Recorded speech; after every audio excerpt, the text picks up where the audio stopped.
அரசியல் கட்சிகளின் போராட்டங்களின் போது பொதுமக்களுக்கு பாதிப்பு ஏற்படாமல் இருக்க என்ன செய்ய வேண்டும், இதற்கு எத்தகைய நடவடிக்கைகள் தேவை என்று பொதுமக்களிடம் கருத்து கேட்டிருந்தது புதிய தலைமுறை.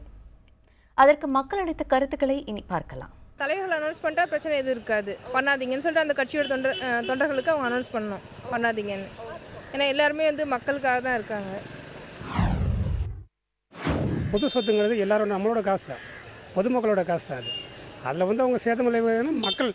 அவர் 2 பேரும் கல் எறியும்போது நம்ம 4 பேர் திரும்ப கேட்கலாமே.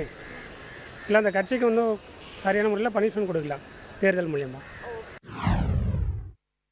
அரசியல் கட்சி போராட்டம் அமைதியான முறையில் ஒரு இடத்துல குறிப்பிட்டான ஒரு பிளேஸில் அவங்க போக்குவரத்துறை அவங்ககிட்ட பர்மிஷன் வாங்கி அவங்களுடைய கோரிக்கைகளை முன்வைக்கலாம். ஆனால் பொதுமக்களுக்கு பாதிப்பு இல்லாமல் பண்ணுறது தான் எல்லாத்துக்குமே நல்லது.